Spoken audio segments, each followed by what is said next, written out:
আপনি একটা bike ride করতেছেন, আপনার কাছে ড্রাইভিং লাইসেন্স নাই, পেপারস নাই, কীভাবে রাইড করতেছেন?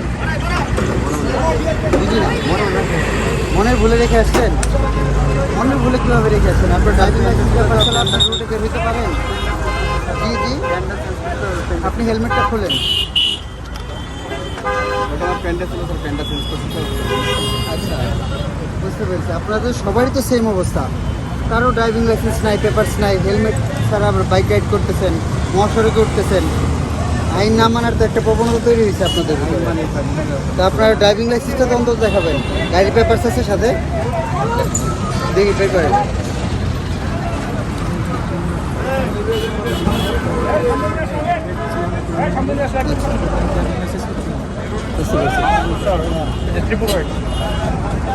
যে গাড়িগুলো হচ্ছে আমরা পেপারস পাচ্ছি না, সেই গাড়িগুলো আমরা সবগুলো থানায় পাঠিয়ে দেবো এবং জব্দ করা থাকবে।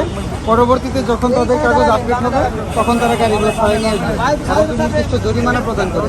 এছাড়া কোনো আমাদের কাছে কোনো অপশন নেই, সবগুলো গাড়ি থানায় চলে যাবে। আর যাদের যাদের কাগজপত্র আছে তাদেরকে আমরা এখন প্রসিকিউশনের ব্যবস্থা দেবো। যে ভদ্রলোকের গাড়ি পেপারস এখন বের করছে, ওনার কাছে ড্রাইভিং লাইসেন্স নাই, সুতরাং ওনার ড্রাইভিং লাইসেন্সের প্রসিকিউশনটা হবে।